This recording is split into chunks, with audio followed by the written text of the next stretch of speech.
بسم الله الرحمن الرحيم الحمد لله رب العالمين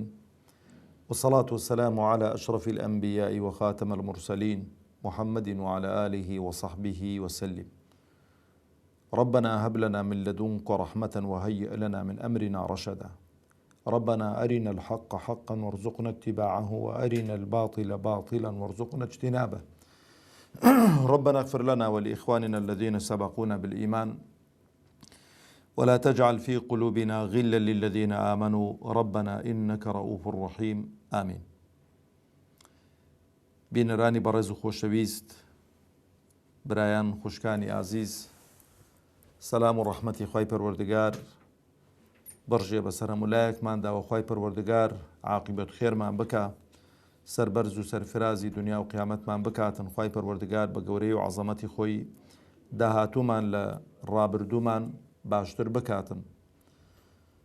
خۆشحاڵم کە لە بەرنامەیەکی تر سایەی قورئان بە خزمەتتان دەگەمەوە. خوازیارم خوای پەروەردگار تەبارەک و تەعالە ئەو بەرنامانە بخاتە تەرازووی حەسەناتمان و تەرازووی حەسەناتمانی پێ قورسکە، سەربەرز و سەرفرازی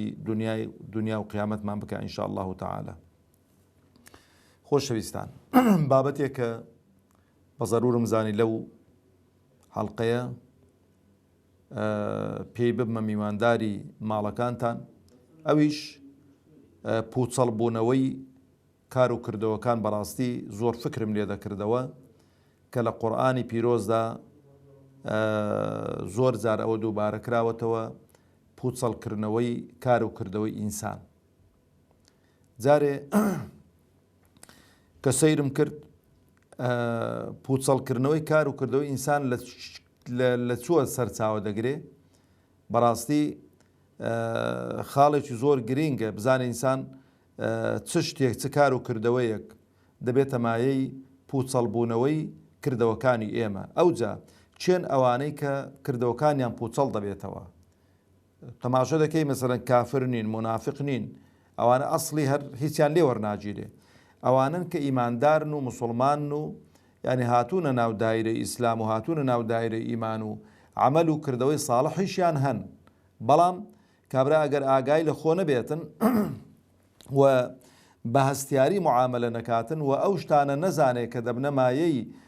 پوچەڵبوونەوە و هەڵوەشانەوەی کار و کردەوەکانی ڕابردووشی، بەڕاستی جاری وایە دەبینی کابرا ئاگای لە خۆ نابێت و کار و کردەوەکانی هەمووی هەڵوەشاوەتەوە خوا نەخواستە. لەبەرەوە بە زەرورم زانی ئەو بابەتە کە بابەتێکی هەستیارە و مەربوطە بە ژیانی هەموو لایەکمانەوە و مەربوطە بە دواڕۆژی هەموو لایەکمانەوە. لەبەرەوە پێویستە ئینسانی مسلمان کاتێک کە دێتە ناو دایرەی ئیسلام و خواپەرستی و دینداریەکەی دەکاتن، دەبێ زۆر هەستیار بێ و زۆر ئاگای لە خۆ بێ. لەبەرەوەش پێغەمبەری خوا عەلەیهی سەڵات وسەلام ڕێنمونی کردووین کە دوعا بکەین خوای پەروەردگار تەبارەک و تەعالە بمان پارێزی و لێمان خۆش بیتن لەو شرکەی کە ئەنجامی دەدەین بە هەڵەیی و بە نەزانی، و بشمان پارێزی لەو شتێک کە شرکە و کە نایزانین، لەو شرکەش کە ئەنجامی دەدەین کە نایزانین. لەبەرەوە پێغەمبەری خوا عەلەیهی سەڵات وسەلام ئەو دوعای فێر کردوین کە ئینسان هەموو ڕۆژێ چەند جار ئەو دوعایە بکاتن بۆی کە پارێزراو بێ لە شرکی هەم کە دەیزانین و دەیکەین و هەم ئەوەی کە نایزانین و خوای پەروەردگار پێی عالیمە.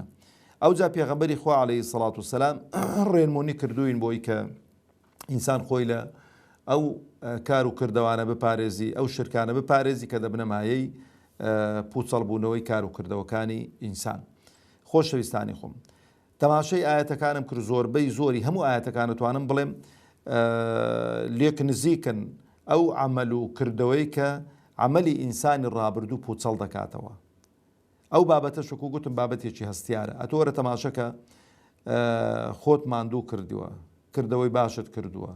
عامیلەتون ناسیبە، خوا پەنامانداتن. یعنی کابرا هەم کردەوەی کردووە هەم خۆی ماندوو کردو، بەڵام تەسڵا ناڕەن حامیە، دەچێتە ناو ئاگری دۆزەخ. لەبەرەوە ئینسان کە ئیش دەکات و مسلمانە و دەیوێ خوا لە خۆی ڕازیکە و بە دوای پێغەمبەر کەوێ عەلەیهی سەڵات وەسەلام دەبێ هەوڵیش بداتن احتیفاظ بەو کار و کردەوە عەمەلانەی خۆی بکاتن کە لە ڕابردوو کردوونی و بیان پارێزیتن و چۆن ئینسان تەماشە دەکەی خۆشەویستانی خۆم شتێکی گرانبەهای هەیە لە ماڵەوە ئەو شتە گرانبەهایە تەماشە دەکاتن زۆر بەڕێک و پێچی هەوڵ دەدا بیپارێزیتن لە شوێنێکی چاچی دادەنێتن و زستانان دەیپارێزیتن بۆی کە تەڕەشوعی لێ نەداتن تەڕ نەبێتن لە شوێنێکی شێدار نەبێتن هاوینانیش بە هەمان شێوە دەیپارێزیت ناوە تەماشەی دەکات و سەری لێ دەدات و بزانی داخۆ پارێزراویان پارێزراو نییە ئینسان بۆ شتێکی دنیایی کە لای تۆ بە قیمەت و گرانبەهایە ئاوا دەیپارێزی کە حەقیشتە کەس گلەیت لێ ناکاتن بەڵام لە هەموو شتێکی گرانبەهاتر کە تۆ هەتە و مڵکی تۆیە ئیمان و کردەوە و عەمەلی ساڵحتە ئەو ئیمان و کردەوە عەمەلی ساڵح ئینسان دەبێ بیان پارێزیتن وەکو بیلبیلەی چاوی خۆی بۆی کە لە دەستیان نەداتن بۆی کە هەڵ نەوەشێتەوە بۆی کە پوچەڵ نەبنەوە لەبەرەوەش بابین پێکەوە سەیری ئەو ئاەتانە بکەین وە بزانین ئەو کردەوە و ئەعمالانە چین هەڵسوکەوتانە چین کە کردەوەی ئینسانی هەڵدەوەشێننەوە خوای پەروەردگار تەبارەک و تەعالە لە سوورەتی ئەلبەقەرە لە ئاەتی 217 دەفەرمێ أعوذ بالله من الشيطان الرجيم يسألونك عن الشهر الحرام قتال فيه أي محمد عليه الصلاة والسلام لێت دەپرسن شەڕکردن لە مانگەکانی حەرام ئەو مانگانەی کە حەرامن کە شەڕیان تێدا بکرێتن کە چوار مانگن قل قتال فيه كبير شەڕ تێداکردنیان یەکێکە لە گوناهە گەورەکان بەڵام وصد عن سبيل الله ڕێگریکردن لە بڵاوبوونەوەی دینی خوای پەروەردگار تەبارەک و تەعالا کە مەبەستی ئەو ڕێگریکردنەیە کە لە پێغەمبەر کراوە عەلەیهی سەڵات وسەلام لە مسڵمانان کراوە بۆی کە بچن بۆ عومرە و تەوافی دەوری ماڵی خوا یان ڕێیان لێگیراوە کە پەیامی خوای پەروەردگار تەبارەک و تەعالا بە خەڵکی ڕابگەێنن وكفر به وبباوري بخواي پروردگار والمسجد الحرام وإخراج أهله منه أكبر عند الله وباور نبون بدروش مكاني شريعة إسلام باور نبون بخوا باور نبون بيغمبري خوا عليه الصلاة باور نبون بمقدسات إسلام أمرك خلشك كذلكاك بودتي حز دكي بو باري خودتي عرب كانوا بو يعني أو قسانة براستي دەبێ ئاگات لێبێ گەر کابرایەکی بابایەکی نوێشکەری خۆت پێ مسلمانە دەبێ بزانی کە ئەو شتانە بزانین عاقبەتەکەی چی لێ دێتن وإخراج أهله منه أكبر عند الله وخەڵک دەرکردن لە ماڵی خوا خەڵک دەرکردن لە شوێن و مەوای خۆی خەڵک دەرکردن لە کەعبەی پیرۆز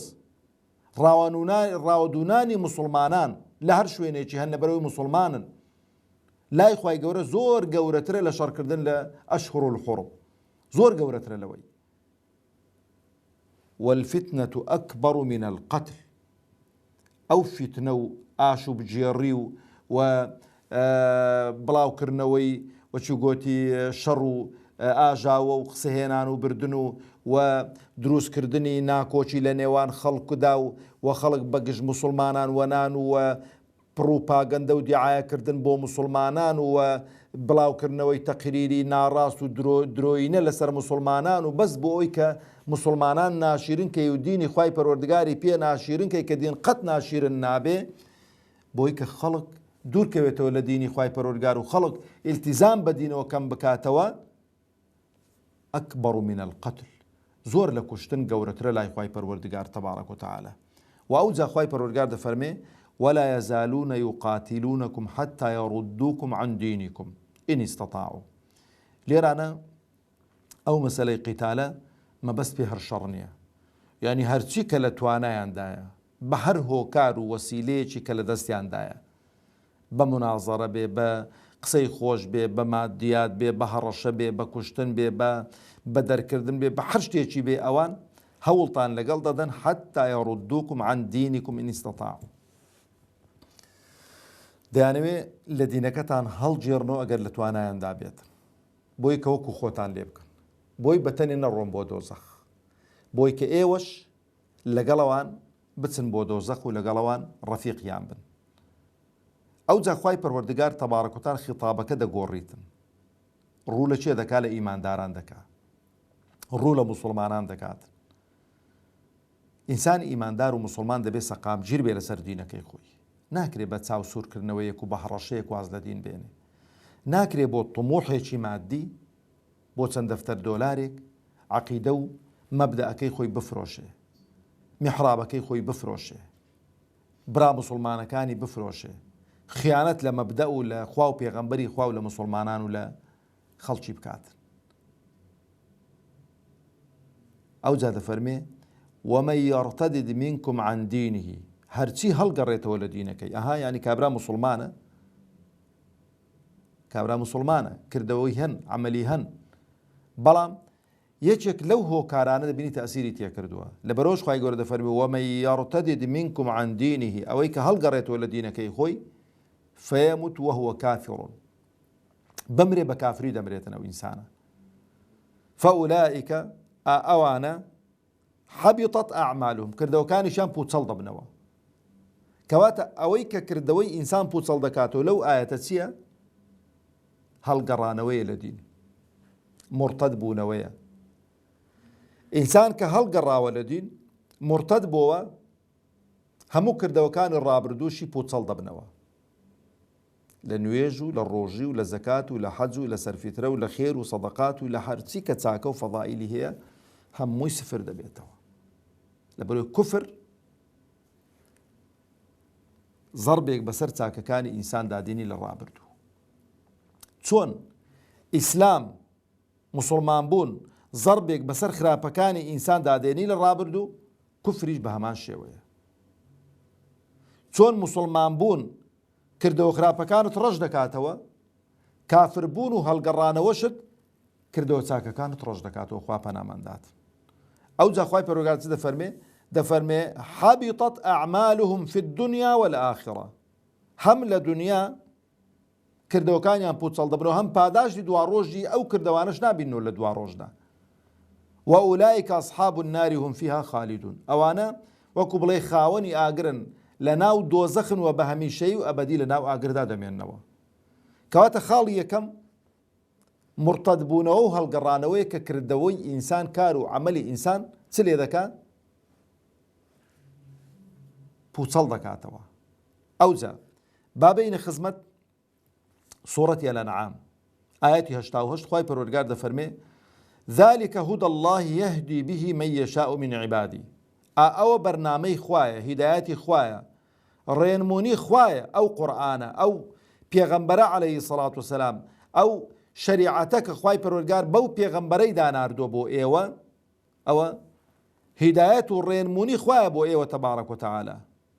ذلك هدى الله يهدي به من يشاء من عبادي، ئەوەی کە بیەوێ خوای پەروەردگار شایستەی هیدایەت بێ و ئەو ئینسانە تالیبی هیدایەتەکە بێ، خوای پەروەردگار تەبارەک وتەعالا ڕێنمونی دەکات. ئەو جا چ دەفەرمێ؟ پاشەوەی کە ڕێنمونی کردی، پاشەوەی کە هیدایەتەکەت وەرگرت، وەلەو ئەشڕەکوو لەحەبیط عنهم ما كانوا يعملون، لە ئەسنای هاتنە ناو چوارچێوەی دائیرەی ئیسلامدا، لە ئەسنای موسڵمان بووندا، لە ئەسنای ئیمانهێنانتدا شرکت بۆ خوای پەروەردگار تەبارەک وتەعالا بڕیاردا، ئەوەی یەکەمیان هەڵگەڕانەوە بوو لە دین، ئەوە شرک پەیداکردنە بۆ خوای پەروەردگار تەبارەک وتەعالا دەفەرمێ لەحەبیط عنهم ما كانوا يعملون. هەموو ئەو کردەوانەی کە ئەنجامیان داوە هەمویان لێ پوچەڵ دەکەینەوە. جا ئەو شیرکە چ مەلایکەتێکە بهینە ڕێزی خوا، چ پێغەمبەرێکە عەلەیهیمو سەڵات وسەلام بهینە ڕێزی خوا لە گەیاندنی قازانج و دوورخستنەوەی زەرەر و زیانەکان، یان شێخێکی طەریقەتە، ئەو شێخەوا بزانی کە ضار و نافیعە، کە چاکە و خراپەی بەدەستە، کە دەتوانێت زەرەرت پێ بگەنی، دەتوانێت چاکەت بۆ بکە،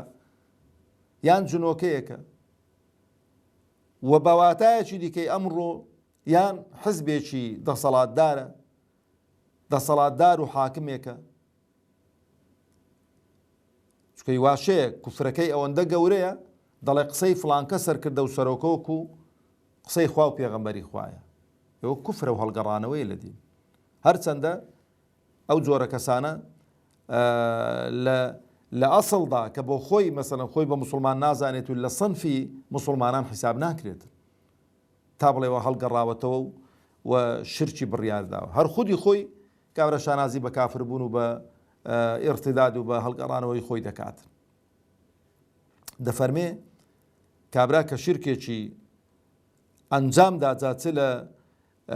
ئەسماءدا چ لە صیفاتدا چ لە ئەفعالدا بۆ خوای پەروەردگار دەفەرمێ لە حەبیط عنهم ما كانوا يعملون هەرچی کە کردەوەکانیان هەیە لیان هەڵدەوەشێنینەوە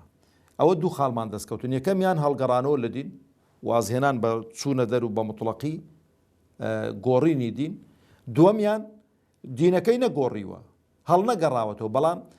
لە ناو موسڵمان بوو کە ئەسنای موسڵمانە و دینداری و موسڵمانەتی خۆ دەکات بەڵام شرکیش دەکاتن